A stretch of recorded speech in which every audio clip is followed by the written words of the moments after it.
You know what's really funny? I always get so lazy. I have a really nice DSLR and I get really lazy and I don't use it because I don't want to have to set it up, and then so I resort to my G7X, and then I'm just reminded every single time how amazing this camera does. I mean, look at this for a little tiny point and shoot camera. Hey guys, what's up? Welcome back to my channel. So today this is something that I have heard a lot of people talk about, just in videos and everything like that, how they travel, the best ways to travel, the best ways to get the best rates when you're traveling on the cheap, and all that fun stuff. Share with you guys some of my tricks and sites and apps that I use to travel on the cheap. And before we get into this is not a sponsored video. Just in case anyone out there is wondering, it's not sponsored. It's just actually truly apps that I love using. So number one, we'll start off with the number one first site that, or I guess it's really not number one, but we'll start with the whole airfare arena. Well, Airlines, I actually just discovered, and I believe I might have talked about this before in my past videos when I was going to Iceland or went to Iceland, and this is one of those sites that in Airlines that is extremely cheap. It offers really, really cheap airfare all over Europe, and I'm talking about like you can get flights for like $200 to like Copenhagen, I don't know, just crazy places like London. I think it's like $400 if you get it, you know, early. Iceland can get down to like $200. Like, we're talking about some really, really cheap flights here. So what I like to do a lot of times is I'll go on Wow Airlines, see where they're flying to, see what the price points are, and then just kind of go from there. The one downfall I will say for this is I believe they only fly out of, I don't know the number off the top of my head, but it's about like six cities or something like that. They're not everywhere, which is the only downfall. But in a lot of cases, if you fly to a city that they fly out of, which I think I told you guys, like when my mom went to Iceland with me, that's what I had her do. I had her fly out to LA and then get on the flight with me to Iceland, which was Wow Airlines.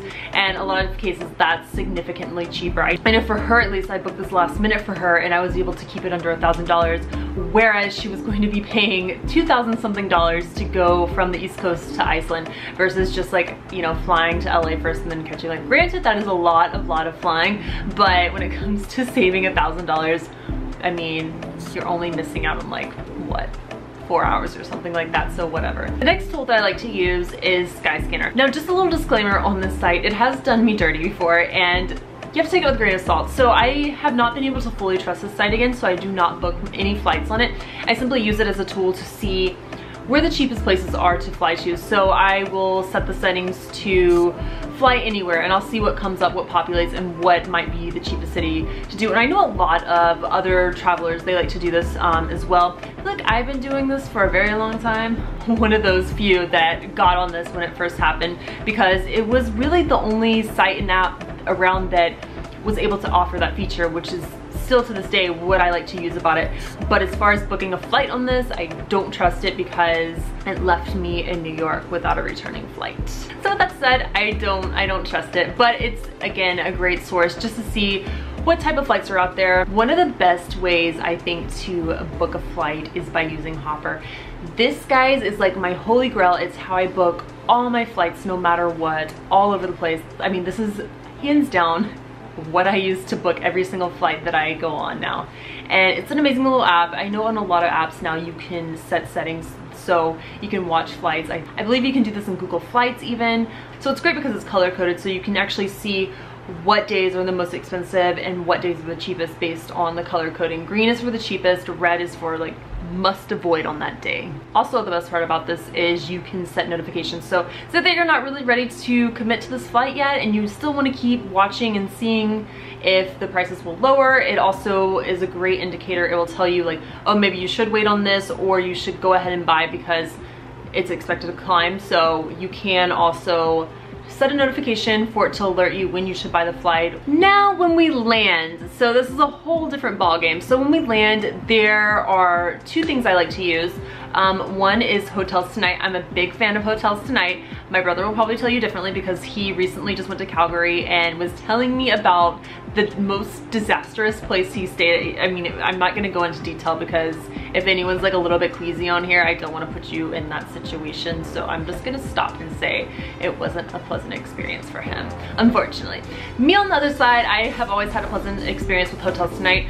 It's a great app. If you're like me, I am, and I give my friends like anxiety all the time, like I'm doing right now because I haven't booked my hotel for Italy. I don't like to commit to a hotel until I'm pretty much there. Maybe like a day in advance, like I'm cool, I'll do that, but I don't like to commit to a hotel really early, especially if I am traveling around. I know when my mom and I went to Iceland, you know, when we were traveling together there, we didn't want to book a hotel because we really didn't know where we're going to end up. And I've always been that kind of traveler where I don't want to book something because then that really sets like these strict limits on you have to be here at this specific time because you have a hotel booked here, so I'm gonna have to end up here. And I don't like that. I just feel so restricted, as weird as that sounds. That's not how I like to travel, because I like the freedom to be like, hey man, no, I don't feel like I want to end up there tonight. Let's just keep driving or something like that. I like the freedom to go wherever and not feel like I'm confined to a set schedule, if that makes sense, because I feel like traveling's all about going with the flow and, I don't know, exploring and like getting rid of grids and breaking through all those like barriers and borders and everything like that that you create for yourself throughout life. And I feel like it's just more so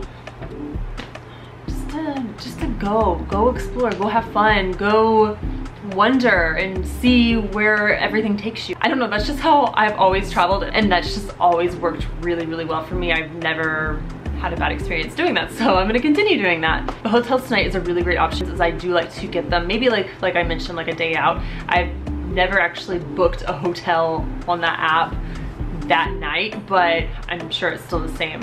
But I know in Portland, I stayed at a 5-star hotel for, I think it was like $117 a night, which is amazing. And in a lot of cases, a lot of people, you know, this is where I'm gonna have to be honest. Here's the issue I have with Airbnb and my friends. Like, I have such avid Airbnb friends that are just, I want to stay at Airbnb. Airbnb, guys, is so much more expensive unless you're like sharing a room or something, like some hostel situation going on, which that is not how I like to do. I like to save money on hotels and when I'm traveling and everything like that, but I'm never going to stay at a hostel. I know like some people, they have great experiences, but guys, I'm never gonna get those images from the movie Hostel out of my head, so therefore I'm never gonna stay at a hostel. It's just not going to happen. It's already ruined for me. Just like people are afraid of the movie It, and clowns are just terrifying, which I guess I'm like the 1% population that I'm not terrified by clowns whatsoever, and I find them funny. I don't know, I'm like weird, but same thing, I'm never gonna stay at a hostel. So back to my Airbnb factor, it's so much more expensive, and then also you have to remember you have a cleaning fee on top of that Airbnb room, so it just ends up being so much more expensive where you can just do a hotel for way cheaper and you can stay somewhere nice.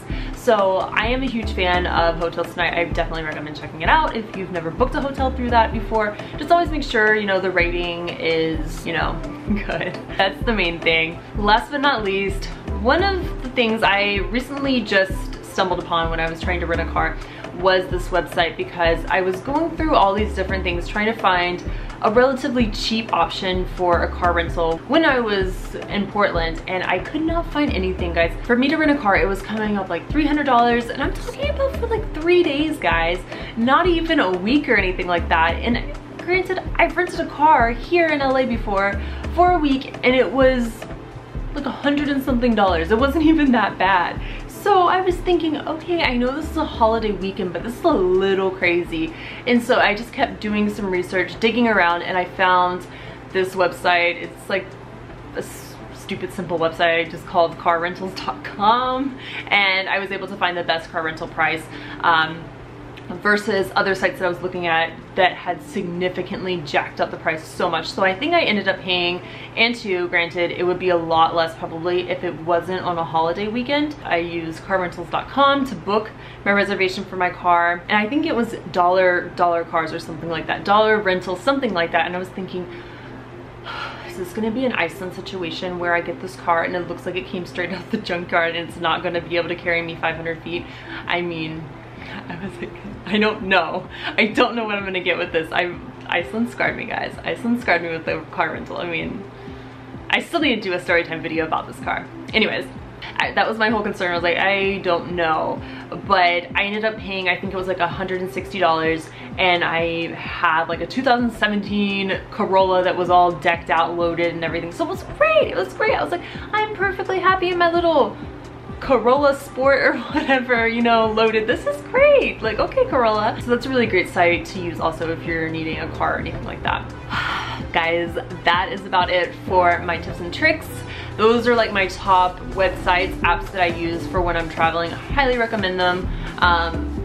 Like I said, I've used all of them and I think they're amazing, and especially Hopper.